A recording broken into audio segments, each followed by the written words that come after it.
Halo sobat barbar yang tidak suka perdamaian pastinya ya. Negara Amerika adalah negara superpowernya dunia. Namun, kenapa Amerika segan terhadap negara Indonesia? Segan bukan berarti tidak berani bos ya.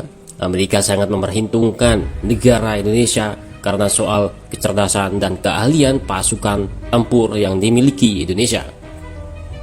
Amerika sempat kagum melongo melihat pasukan khusus Indonesia yang cerdas, mempunyai taktik yang tidak bisa dilakukan oleh pasukan khusus Amerika. Memang kekuatan militer Amerika terkuat di dunia dengan dukungan senjata yang canggih. Namun kekuatan besar dan didukung oleh alutsista canggih belum tentu memenangkan peperangan ya kan. Namun nuklirnya itu loh bos yang dimiliki Amerika ngeri-ngeri sedap ya kan. Satu kali tombol hancur tuh kota kalian. Nah, sebagai ujung tombak pertahanan dan keamanan negara Kesatuan Republik Indonesia, Tentara Nasional Indonesia memiliki peran yang sangat vital. Dengan seluruh kemampuan yang dipunyai tak ayal, seluruh satuan di 3 matra TNI sangat-sangat ditakuti dunia bos. Bahkan Amerika pun segan dengan keahlian para pasukan khusus yang dimiliki Indonesia ya kan. Pasukan khusus Indonesia seperti Kopassus dan Denjaka, banyak bos di Indonesia pasukan khusus. Kekuatan militer Indonesia memang disegani dunia. Namun ada satu nama detasemen TNI yang bikin gemeter tentara manapun yang mendengar namanya.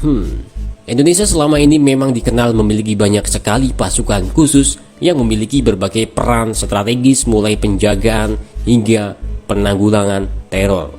Baik TNI maupun Polri memiliki satu satuan yang memang memiliki keahlian spesial atau khusus.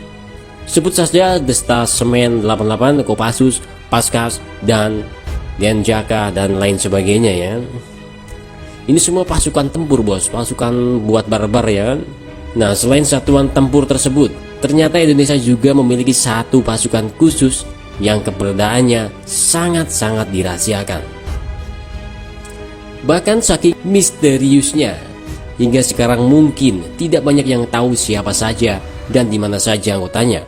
Meskipun begitu, pasukan ini sangat dikenal dunia karena ketangguhan dan kecerdasan saat menjalankan misi peperangan, hingga mendapat julukan raja dari rajanya pasukan khusus.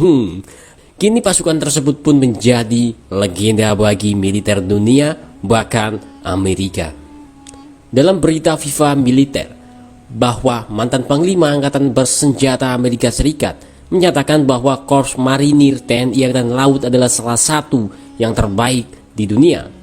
Tak hanya itu, mantan Panglima Amerika juga menyebut bahwa Korps Marinir TNI Angkatan Laut berada di posisi 3 besar yang terkuat di dunia.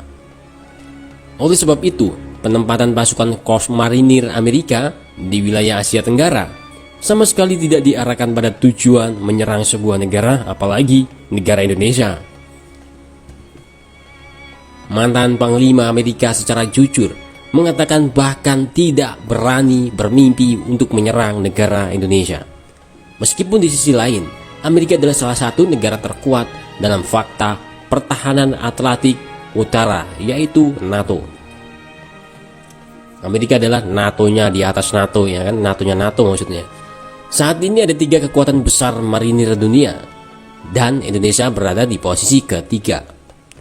Penempatan US Marine hanya untuk stabilitas kawasan di Asia Tenggara.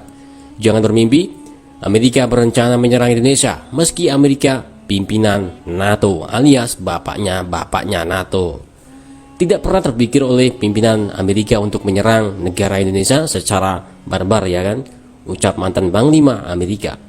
Pengakuan mantan Panglima Amerika bernama Pence terhadap kehebatan tentara Indonesia tidak hanya itu. Amerika tahu betul bahwa pasukan angkatan bersenjata Amerika sering latihan bersama dengan tentara Indonesia ya kan di Indonesia.